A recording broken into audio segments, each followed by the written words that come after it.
Na maganda yun kayo, umabot pa sa passport anniversary sa TFC. So, sabi ko, di maraming nananalangin. Intela ng public ano. Okay, palakpakan po natin ng Panginoon sa ating pastor na pagkabalik sa ating ng Panginoon. Mukhang ayaw ng palakpakan ng Panginoon. Okay. Salamat po. Purihin ang Panginoon sa gabing ito. Again, despedida. Ang dami ko ng kapapaalam. Ano po? Pero alam niyo po, everyday, halos everyday, tinatanong ako ng mga kapatiran natin from Winnipeg. Pastor, ano pong update? Ano pong resulta? Ano pong balita? Eh, lagi ko po sinasabi, wala pa. Hindi pa dumarating yung visa. Nakakatuwa naman ang sasabihin nila, ay darating din po yun. No. Actually, ako po medyo may panahon din na naiinip dahil nga ho, hindi mo maiplano kung ano yung mga susunod na hakbang. In fact, every day parang lumilipas na mo sa akin ng bawat araw nang walang nangyayari. No? Una, alam niyo po sa Saturday, supposedly may ikakasal ako, Tagaytay. Pero dahil nga po inaasahan na anytime may pwede dumating ang visa, sa Saturday na po yung kasal, hindi ko natanggihan ko po. No? At mga invitations po ng mga churches, anniversaries, ay marami na rin pong nakalampas itong mga nakakaraang araw. Pero sa isang banda, natutuwa naman ako kasi wala kaming mapuntahan. Nandito po kami ng Wednesday, nandito kami ng Sundays, at baka sa linggo, sa kalooban ng Diyos, nandito pa rin kami. No? Kaya talagang nagkakasama-sama tayo. Dahil natenga ko kami rito sa Living Water. No, hindi na po ako tumatanggap sa ibang church. But anyway, purihin ang Diyos dahil po yung mga sandaling na andito po ako sa Pilipinas, sa kalooban ng Diyos, ay nagiging instrumento po ako para sa bawat isa sa inyo rito. No, at nakakapag-aral pa tayo ng salita ng Diyos. Sa gabi pong ito, ang ating pag-aaralan ay may pamagat na Count It All Joy. No, na ang talata po ay sa James chapter 1, verses 1 to 4. Atin po itong basahin. Sabi po diyan, James, a servant of God and of the Lord Jesus Christ, to the 12 tribes scattered abroad, greetings. Consider it holy joy, my brethren, whenever you are enveloped in or encounter trials of any sort, or fall into various temptations. Be assured and understand that the trial and probing of your faith bring out endurance and steadfastness and patience. But let endurance and steadfastness and patience have full play and do a thorough work so that you may be perfectly and fully developed with no defects, lacking in nothing. Pagpalain naman ng Panginoon ang kanyang mga salita na sa gabi kong ito'y ating pagbubulay-bulayan. Tayo po'y saglit na tumungo, tayo po'y manalangin. Ang magawin mo pong kaluguran ng salita ng aking bibig, ang pagbubulay ng aming mga puso sa iyo, Panginoon, aming Diyos, aming malaking bato, aming manunubos, aming tagapagligtas. Amen. Yan. So, meron pong isang Spanish proverbs na sabi, there is no home without a hush. No, sabi ng Spanish proverb, wala daw pong tahanan na walang suliranin, na walang problema, na walang bahid ng pagkabagabag. So every home, no, meron daw nung certain trials, no? Sabi nga sooner or later, every home knows heartache, trial, and sorry. So hindi lang daw po home, maging ang mga individual. Diba? Pero sabi po na salita ng Diyos, that these tears can be turned into joy. Ito raw pong momentarily affliction, ito raw pong mga momentarily trials and problems ng buhay ay pwedeng maging kaligayahan. Yun po yung sinasabi ng talata. There are only 3 kinds of people in this world today. And tonight, there are only 3 types of people present with us. Una, yun daw mga taong nasa gitna ng trial. Those people who are in the middle of trials. Amen? Yung nasa gitna. Yung umalis ka rin ng bahay na mayroong taglay-taglay na pagsubok ng buhay. Iniisip, ano kayong kakainin namin bukas? Ano kayang mangyayari bukas wala na akong trabaho?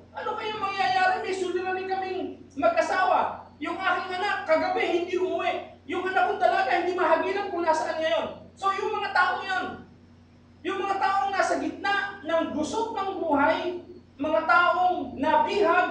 O, huwag natin gamitin yung nabihag, no? Parang hindi na makakawala, no? Yung nasa gitna ng tinatawag na trials ng buhay. Pangalawang tao, those just coming out of a trial.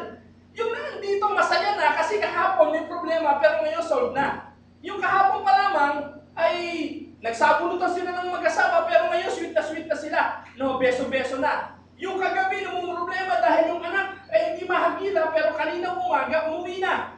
No? Yung kahapon ay walang trabaho pero kanina umaga nakasumpong na ng trabaho. At yung walang kasiguruhan kung anong kakainin kahapon, biglang may biyayang dumating ngayon. Ito po yung second type of people. Just those people just coming out of a trial. At marahil meron ilan dito na nakaupo ngayon dito. Amen? At ang pangatlo, people who are about to go into trial. Mga taong papasok pa lang sa suliranin ng buhay. At sasabihin niyo siguro, Pastor, huwag naman kami. No. Huwag naman kayo magturo. By the way, mga kapatid, wala naman ako itinuturo. No. Pero gusto ko sabihin sa inyo na sa gabing ito, may mga taong papasok pa lang dyan. Amen? No? Why? No? Sa verse 2 sabi, consider it wholly joyful, my brethren, whenever you are enveloped in or encounter trials of any sort or fall into various temptation. Let us take note of that phrase. Ano pa sabi? Oh, ito yung facts about trials eh. Ito yung katotohanan sa mga trials ng buhay. Una, hindi po binanggit na if you fall. No? Hindi po binanggit na if you fall, kundi ang binanggit when you fall. No? Hindi po binanggit na kung ikaw. No? Ang binanggit po ron, whenever you fall. A Christian should expect trials. We should expect oppressors, oppressions, misunderstanding, and rejection. Tandaan po ninyo, magsalita kayo ngayon, may taong matutuwa, may taong hindi. Tama po ba yan? No? Magpakain ka na nga lang eh. Magpakain ka na libre, wala kang siningil. Pero yung mga taong kakain, dalawa pa rin. Merong masisiyahan at merong hindi. At merong sasabihin, napakasarap naman ng hinihain mo, Kuya Nick. At meron naman pag-uwi, ano ba naman yung pinakain ni Kuya Nick? Ang tigas.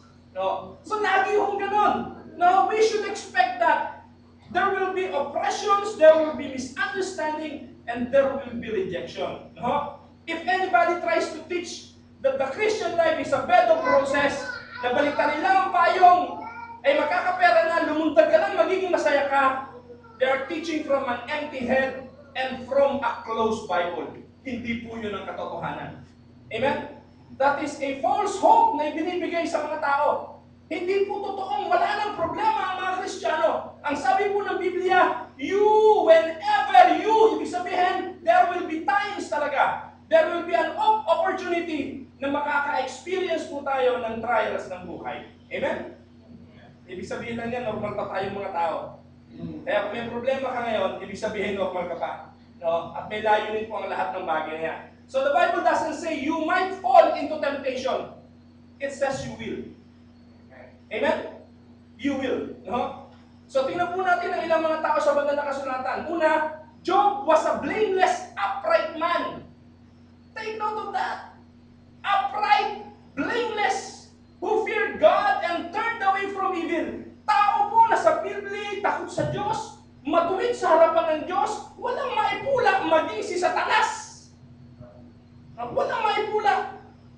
Pero ano po nangyari kay Job? Yet in one day, Job lost everything from family, to finances, to fortune, to fitness, to friend. Ilang F yan? No?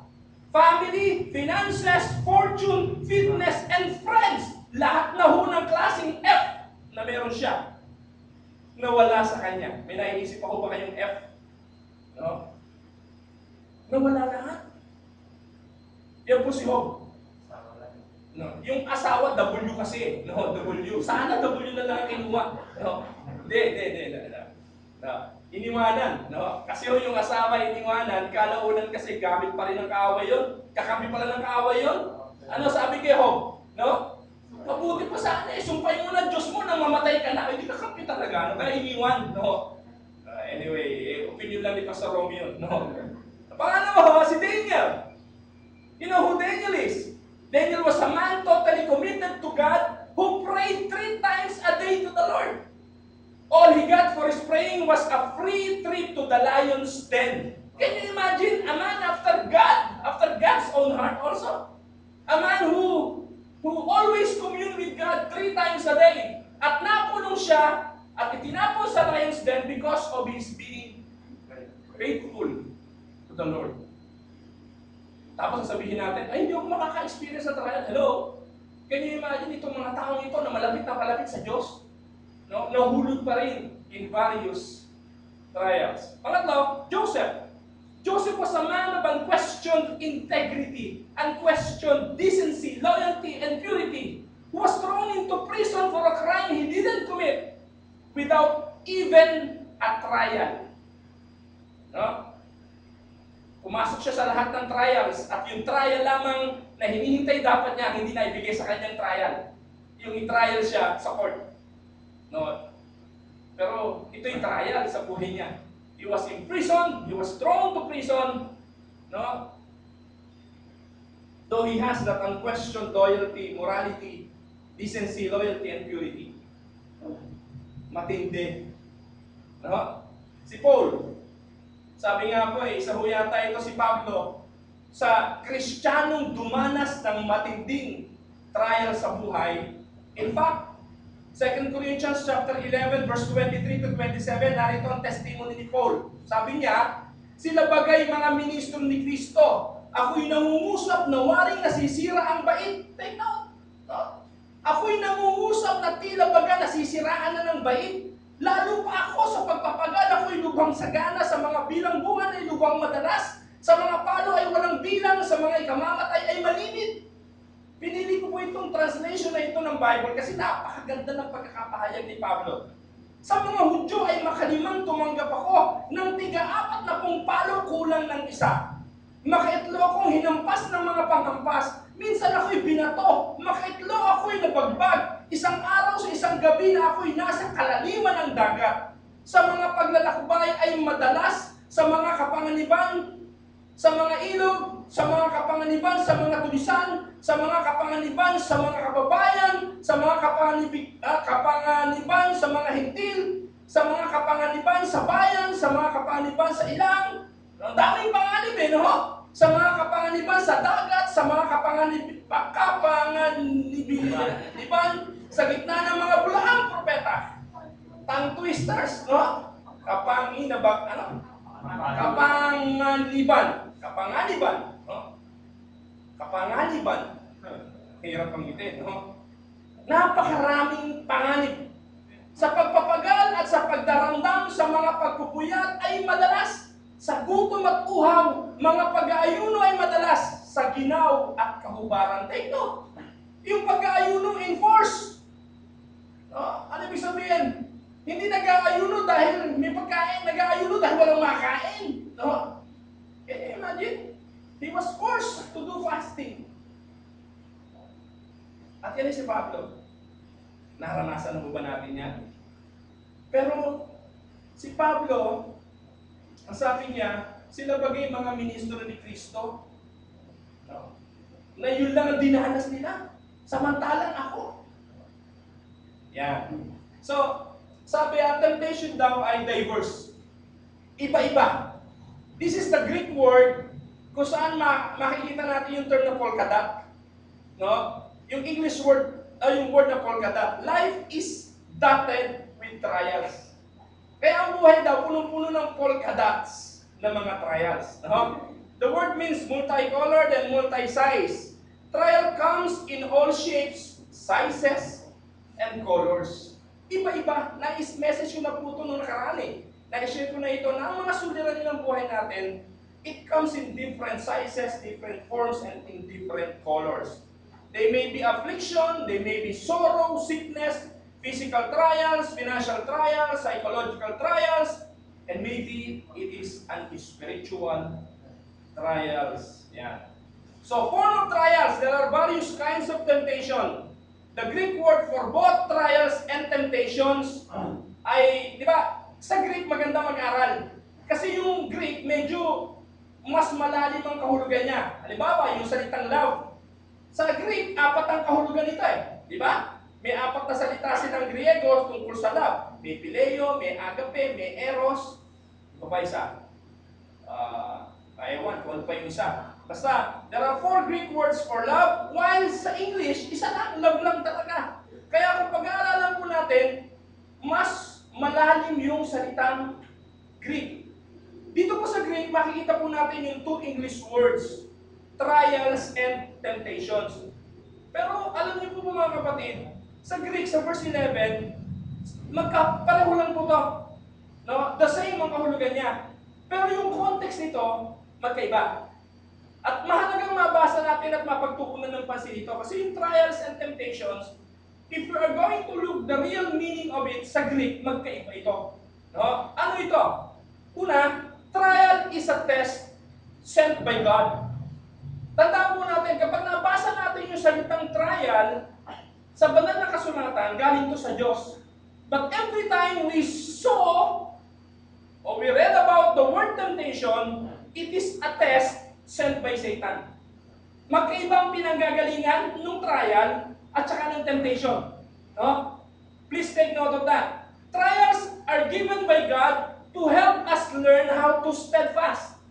Yung pagsubok o yung trials, ibinibigay sa atin ng Diyos para matutunan natin ang magtiis, ang magtagumpay. No? Samantalang ang temptation, ibinibigay naman ng kaaway to cause us to stumble. Para tayo ay mahulog. No? Now, God, with His trial, is aiming at our maturity. That is the intention. Kaya tayo may pagsubok. Para tayo mag-mature. Para tayo tumibay. Dahil kung hindi natin mararanasan yung bagay na ito, how can we learn steadfastness? How can we learn perseverance? How can we learn humility? So, binibigyan ng Diyos ang mga pagsubok na ito para ma-develop sa atin ang mga bagay na ito. While Satan, with his temptation, is aiming at our misery. No? Ang intensyon ng kaaway, kung bakit merong tukso, ay para ano? Kung mahuhulog ka doon, you will live a life of misery. You will live a miserable life. Amen? So magkaiba po yan. Doon, kung babasahin mo, halos isang ang kahulugan eh. Sa Greek, isa lang, pero ang context nito, magkaiba. 1 Peter, no, sabi po dyan, 1 Peter chapter 4, verse 12, pakinggan natin ito. Beloved, think it not strange concerning the fiery trial, which is to test you, as though some strange things happen unto you. Now, to be tempted or tried is not a sin. Ibig sabihin, yun doon, ikaw ay subukin, ay hindi kasalanan. No? At ikaw ay tuksuhin, hindi rin kasalanan. Kasi maging ang Panginoong Jesucristo, sinubok at tinukso, pero hindi siya nagkasala. Amen? So dito pa binibigyan ng diin na temptation is an enticement. Pain ang tukso. Pain ang tukso, no?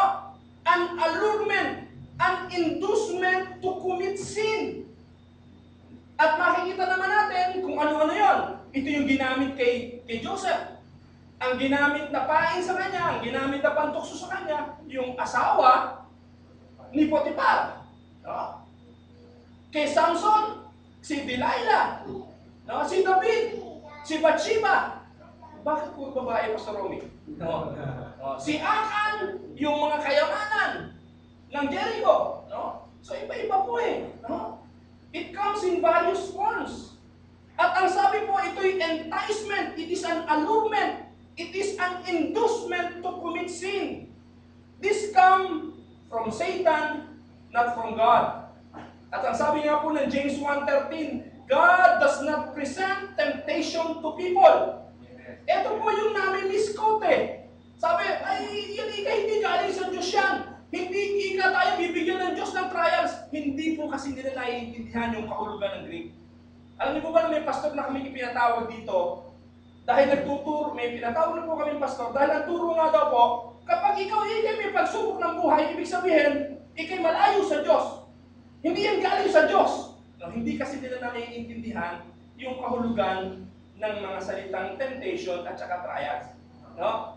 Ngayon alam natin, yung trials, it is allowed by God, it came from God for the purpose of bringing us into maturity. While temptation, it came from the enemy of the Lord. No? James 1:13, ano po sabi? When tempted, no one should say, God is tempting me.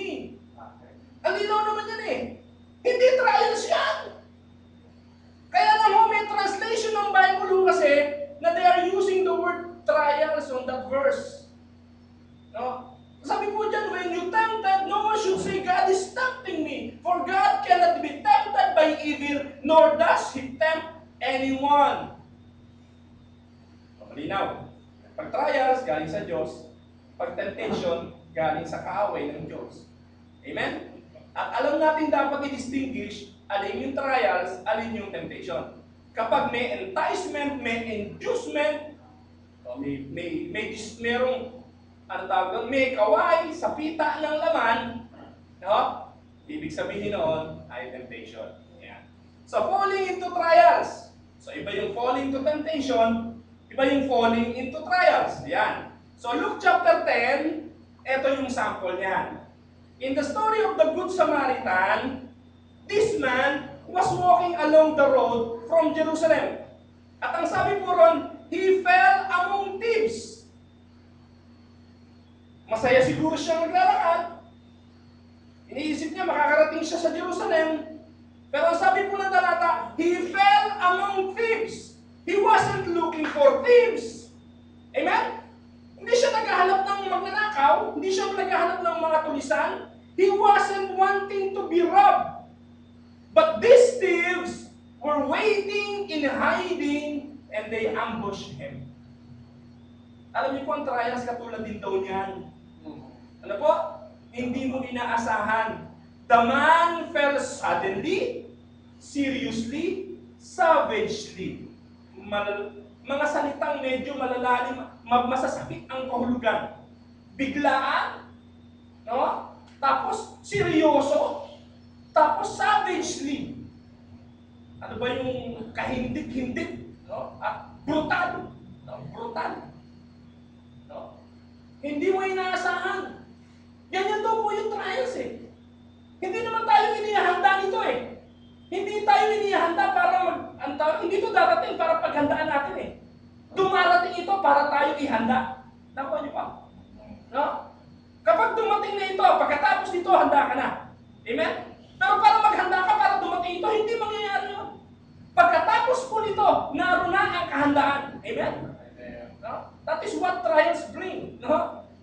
So, facing of trials. Sabi po, pag dumating ang trials, ayon sa verse 2, count it all joy. Sabi yan, ni Santiago. No? Si Santiago na kung saan nakaranas din mga kapatid ng malupit na kamatayan. No? James was not a pseudo-masochist. Hindi po siya yung taong masokista na nasisiyahan kapag sinasaktan. Di ba? Meron mga ganun eh, no? Na yung nagtataka siguro kayo yung mga babae na binubugbog ng asawa, masaya pa. No? Meron mga ganun eh. No? Natatanda ako, meron kami kapitbahay nung araw eh, si Rosana, hindi nyo naman siya kilala, kukwento ko sa inyo. No? Pagkikita namin kay Rosana, ting umaga may black eye. May black eye. Pero kasabay ng black eye, may chikinini. Sorry ha, sorry. Pero, yun ang pinagtataka ko eh. How can this woman allowed her husband to kiss her pagkatapos siya bubugin? No? Pero sabi po, sa pag-aaral ng psikolohiya, may mga tao talaga ng mga pseudo-masochist, mas masarap yung nasasaktan. Si James hindi. No? Pero sabi niya, natutuwa siya. Binibilang niya ito na kaligayahan. He was not saying you ought to enjoy trials. Or the trials are here for a joy. Hindi naman ganun eh, no? Pero sabi niya, he knew no chastening seems to be joyful for the present but grievous. Hebrews 12:11, kapag dumarating ang problema, wala namang natutuwa, no? Pero ano sabi? This does not mean to grin and bear it, but become an overcomer. Pag dumating ang problema, dumating ang pagsubok, dumating ang trial sa atin, pagtagumpayan. sa bawat pagtatagumpay, it will bring such and great, or it will bring great joy. James is not talking about relishing pain and sorrow. Christ, who for the joy set before him endured the cross. Christ did not relish the cross, but he looked to its end and its accomplishment. No? Kapag daw nakita natin na ang dulo ng trials na ito ay kaligayahan, magalak tayo sa mga trials ng buhay.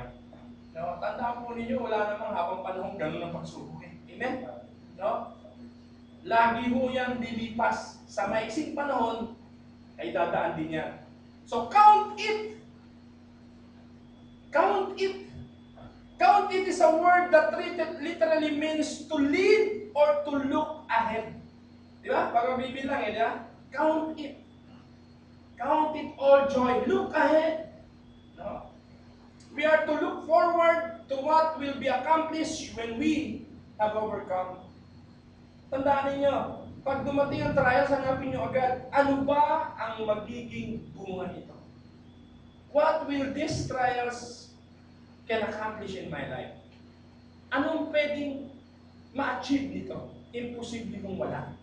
Amen? No? Lahat po ng pagsubok, meron po yung maaabot, meron po yung ma-accomplish. Christ looked ahead of the cross and saw the lives that would change, the homes that would save, the good work that would be done in His name, and how all this would glorify the Father. Kaya sabi ni Jesus, Father, kung pwede lang, palampasin mo na ang sarong ito eh. But not my will, but your will be done. For He knew, pagkatapos ng bagay na ito, it means salvation for the entire human race. And it will surely glorify the Father in heaven. Amen?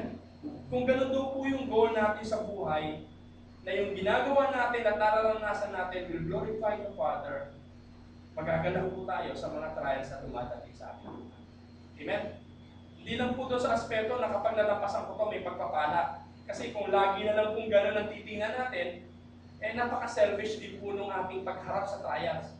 Though by-product na lang po naman yun eh, no? Yung ating pong pagtitiis ay product na lang, by-product na lang po yun. Yung pagpapala ay by-product na lang po ng ating pagtitiis. So ano pong bunga? Ito po yun. Anong fruit of trials? Verse 3. Sabi po ron, knowing that the trying of or testing of your faith, one, no? Sabi po ron, this is somewhat like a test in school. Some will pass and some will fail. Katulad din ng mga pagsubok sa eskwelahan. Hindi naman lahat umuwing masaya. Sabi nung isang estudyante, sabi nung isang bata, pag uwi niya sa nanay niya, nanay, no? Dami kong stars. No? Dahil stars sa kami, di ba nalagay yung stars? Eh yung isang bata, yung isang anak, pagdating, puro bilog ang nakasulat. Sabi, naku anak, talong-talo ka talaga nitong kapatid mo. Sabi, hindi nanay, star lang yung kanya, aking moon. No? Moon. Zero no? So katulad din daw na merong nagpe-fail, merong nakakapasa. Ang tanong, does our faith pass or fail when it is tested? Kamusta tayo pag dumadaan tayo sa mga trials ng buhay? Tayo ba yung nakakapasa? O tayo ba yung pumapagsak? Minsan nakakalungkot, mga Kristiyano pa yung unang mga nakakarinig ng salita ng Diyos, yung unang mga bumabagsak at sumasapit sa mga pagsusulit. No? Minsan nagko-confide tayo sa mga hindi pa Kristiyano. At yung mga hindi Kristiyano, sabihin sa atin, kaya mo yan, di ba? Di ba malaki Diyos mo? Ano nga kayo suto? Na tayong may Diyos, tayo sasabihan ng iba, o di ba, di ko nagsisimba ka? Parang wala kang Diyos. Tandaan po natin, lahat ng tao dumadaan sa pagsubok. Pero ito po yung kalamangan na dapat ng mga Kristiyano. Na ang pagsubok ng pananampalataya, may purpose. The purpose of a test is twofold. Una, test reveals the strength of your knowledge. And pangalawa, it measures the weakness of your knowledge. Una, ito ang susubok ng kalakasan ng iyong pagtitiwala. At pangalawa, sumusubok din sa kahinaan ng iyong kaalaman. Ngayon, gaano natin pinagtitiwalaan ng ating Diyos? At gaano natin kaalam na ang Diyos na ito ay kaya tayong itawid sa mga trials ng buhay namin?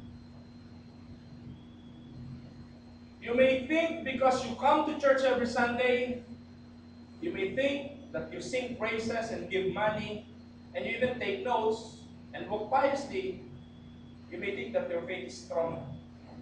But only trouble will tell. Take note, hindi mo sa pagalingan ng kata, hindi sa paramihan ng attendance, hindi sa palimitan ng amen sa sermon ni pastor, hindi sa paramihan ng pagpunta sa simbahan, ang sukatan kung matibay ang pananampalataya. Only trials will tell kung gaano katibay. Amen? At tandaan po ninyo, ang nakapagpapatibay ng pananampalataya ay ang pagkabusog ng ating mga espiritu sa mga sustansyang hatid ng salita ng ating Panginoon. Amen? No? Faith not only must stand the test of time, it must stand the test of trouble. Hindi palibasa, pioneer kayo ng living water. Hindi palibasa, kayo ng bahagi ng nagsimula nito.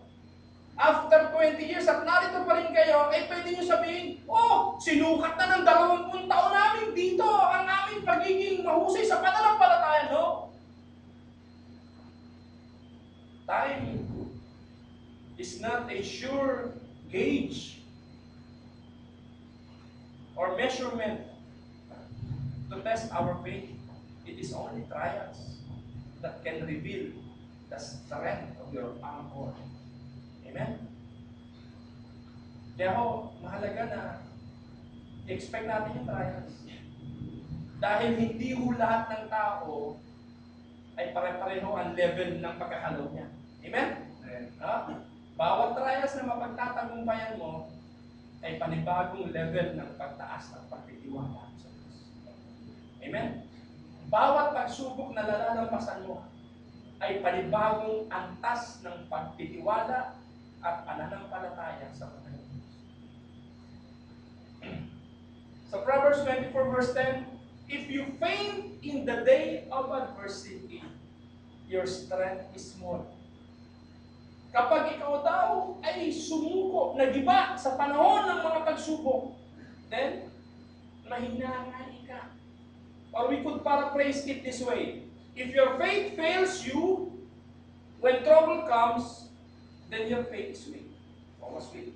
Tama? Yun ang paraphrase, no? Pag dumating ang problema at uminom ka ng Lysol, saan na ibig sabihin nun? Nasaan ang pananampalataya? Yung tipong gusto mo na rin magpakamatay dahil yung boyfriend, hindi ka tinutoko. O kaya nalugi negosyo. Isa lang ibig sabihin. Mahina yung angkla natin ng pananampalataya. Amen? Someone made the statement, you can tell how great a Christian is by what it takes to stop him. You can tell how great a Christian is by what it takes to stop him. Ano ba ang makapagpapatigil sa iyo? Yun ang sukatan ng tibay ng pagiging Kristiyan. Alam niyo po, kaya ako nag-bless po ako sa mga testimony. Sorry ho, na baka makarating ito sa US, sa Canada, o sa Europe.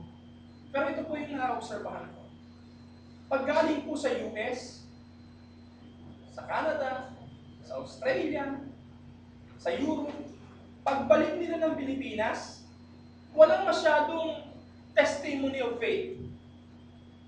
No? In fact, yung isa kong kaibigan ko na nasa Rome, nasa Vatican nga po mismo, katabi ng Vatican. No? Sabi niya, Pastor, kausap ko na isang araw, Alam mo ba dito? Wala. Tuyong-tuyo na ang aking buhay pananampalataya.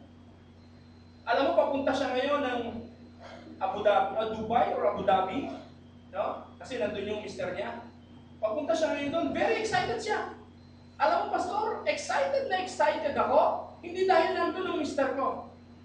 Kundi, excited ako kasi yung pupuntahan ko ron, bawal ang relihiyon. Sabi ko, bakit ka excited? Kasi Pastor, minsan sa totoo lang, pag sobra ang laya at available ang lahat, pati ang pananampalataya, katulad ng droga, hindi namin ito hinahanap. Pero once na ipinagbawal na, yung tunay na nagnanasa ng salita ng Diyos, magiging adik sa salita ng Diyos at hahanapin ito kahit ito bawal. Babalikan ko po yung sinabi ko kanina. Alam niyo po, sino ang nararinggan natin ng magagandang testimony? Yung galing ng Saudi. Hindi nakapagpasok ng Bible dahil bawal ang Bible. Pero dahil sa pagnanasa ng iba na makapagpuslit ng Biblia, nakapagpuslit ng Biblia kahit maliliit. At alam niyo po yung Biblia na yun, pinakatatangi-tangi nila, pinakamamahal-mahal nila dahil bawal. Nagtitipon po ang mga Kristiyano sa Saudi Arabia underground. Kaya po pag uwi nila sa Pilipinas, ikukwento nila, kami po roon, wala pong kantahan katulad nitong Malaya. Nakatago po kami sa mga bahay-bahay. Hindi po pwedeng sumigaw ng hallelujah. Hindi po ba napakagandang testimony? Why? Sapagkat dumadaan po sila talaga roon sa sukatan ng pananampalataya. You can tell how great a Christian is by what it takes to stop him. Kumusta kaya pag tayo na binawalan? Sinabing, wala na hong pananambahan, isasara na ni Aling Feli ang church na ito. Bakit natin to us? Baka, Pastor Romy, see you. Thank you, Pastor Romy, sa 2 taon ng inyong pangunguna. Paalam na sa inyo. Hahanap na lang ho kami ng iba. This testing is also the word that refers to the refining of gold. Alam niyo po, gold is sent through scorching fire, but it has nothing to fear from the fire because the fire simply burns off all the impurities and all the dross. Yung gold, sinusunog lang po pag pinadaan sa apoy ang lahat ng mga impurities to make it pure. So the fruit of trials in verse 3, una, it produces patience. And patience equals endurance. A man had a grandfather clock and he felt sorry for the clock because it had a weight on it. Diba yung grandfather clock? Yung malaki na gano'n na mayroong weight na gumagano'n. Sabi ng isang tao, naawa na siya doon sa grandfather clock kasi lagi na nga sobrang bigat na bigat doon sa gano'n. So naisipan niya, tanggalin na yung pabigat. Ano mangyayari pag tinanggal mo yun? Hindi na siya clock. At once na tinanggal mo yung pabigat niya, hindi na siya mag-forward as a clock. Yung pabigat, no, sabi nga that weight keeps the clock going. No? At kung wala na yun, titigil ang clock. The trials and tests of life are there for your endurance. Katulad din ng grandfather clock na yun. Kapag nawala yung mga pasanin, nawala yung mga bigat natin sa buhay, titigil din tayo. Alam niyo po mga kapatid, hindi niyo po ba napapansin? Kaya tayo minsan napupuyat sa pagdadasal sa Diyos kapag may trials. Kaya tayo minsan natatagalan sa pananangis, sa pagbabasa ng Biblia, sa paghahanap ng kalutasan. Kaya nga minsan umattend ng prayer meeting ang iba dahil may trials Hindi po ba? The trials and tests of life are there for your endurance, to keep you going, to keep you trusting, and to keep you praying. And the last, to keep you leaning upon God. So napakahalaga po ng mga pasayan. So, hindi lang po siya nagbibigay ng endurance, nagbibigay din po siya ng perfection, meaning maturity. Perfect, the word here doesn't mean sinless. A perfect rose, not sinless, but one complete in all its beauty. The scripture speaks of the captain of our salvation was made perfect through suffering. Christ not made sinless. He always was sinless. But He came to complete His task, to finish it, to bring it to fulfillment, meaning to bring it to completion. Yung word na perfect, ang ibig sabihin ng teleus. Dito rin ang galing yung salitang tetelestai. No? Teleus, meaning complete, mature.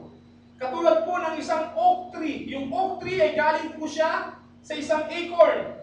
Yung acorn, pag itinanim mo, ang finished product niya ay oak tree. It is the completion. Oak tree is the perfection of an acorn. No? Para kang nagtanim ng mangga.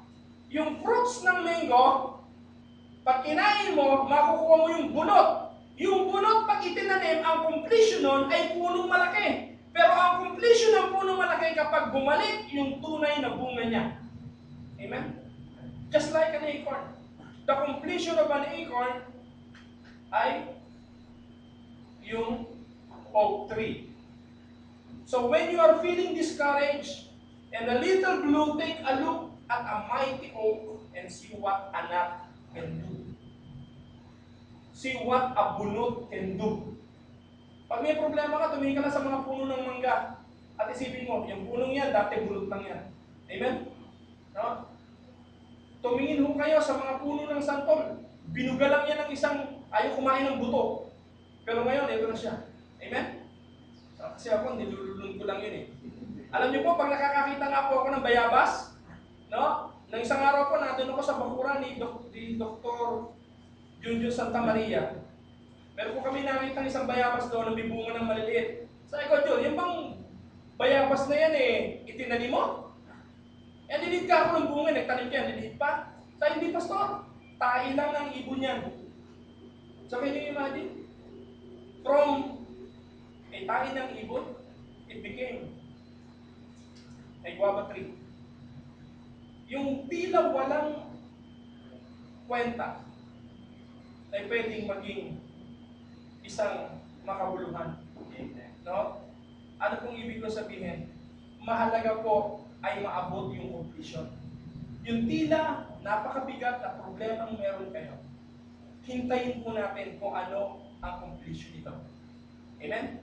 Hintayin po natin kung ano pwedeng idulot na bunga nito. Huwag reklamo na reklamo. Amen?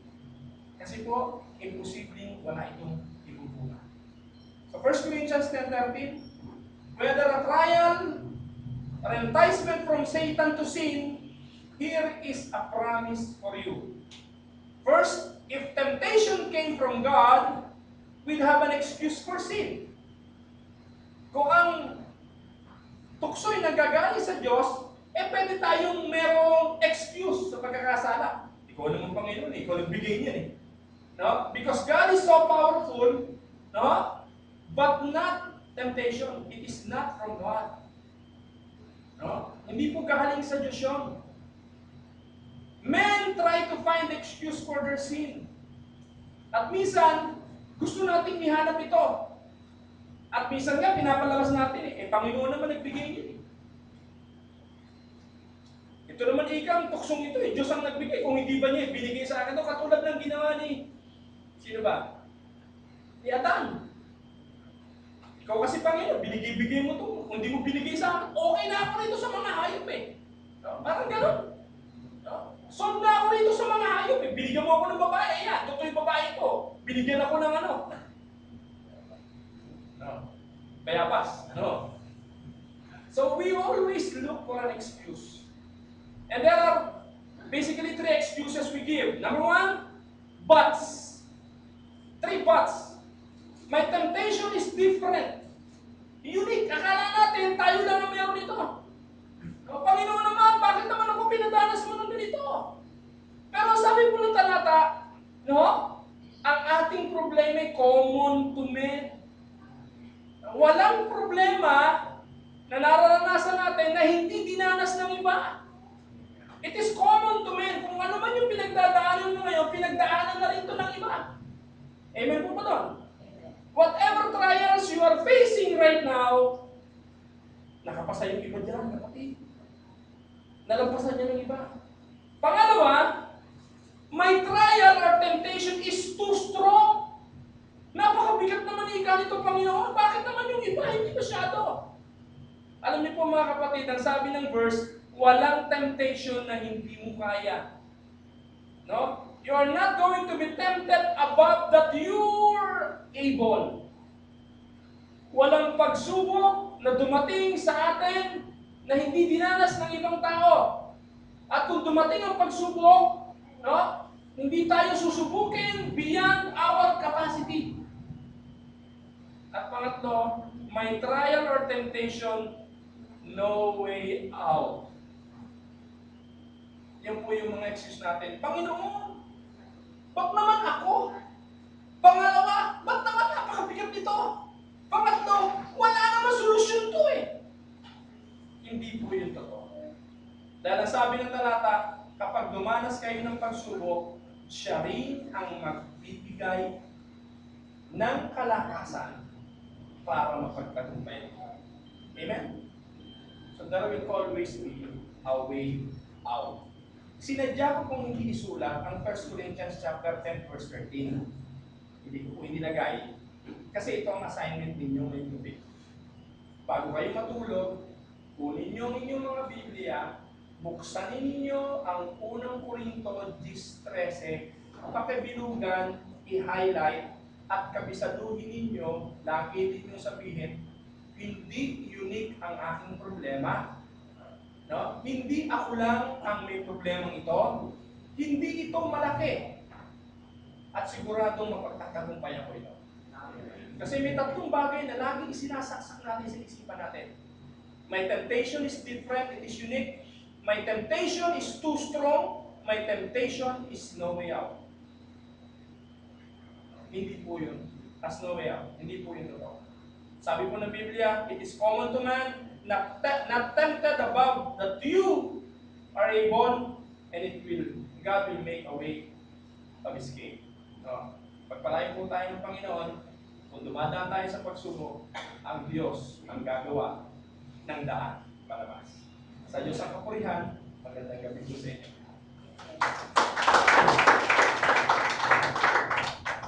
Praise the Lord. Purihin ng Panginoon. Actually, sa aming Bible study ni nakapatid din, nandiyan kami sa James. At kagabi, absent ako dahil na hospital yung aking kapatid. Pero maganda, dahil nandiyan kami sa verse na yun eh. Madadagdagan ngayon sa Martes, yung aming pagkakaroon. Purihin ng Panginoon. At alam ninyo, ang Christian maturity, hindi tayo makakarating doon kung hindi tayo dadanas niya. Tandaan na. Nilampasan niyo yung isa, another isa. Kaya nagdamo, eto na naman. No? Kaya sabi ng Panginoon, ituring ninyo kung kayo dumaranas ng ibang pagsubok. At ako po laging merong pinangahawakan dyan. Alam niyo hindi lang para maging mature tayo, dahil doon sa mga pagsubok lang, gagamitin din tayo ng Diyos dahil doon. Sabi ng 2 Corinthians chapter 1,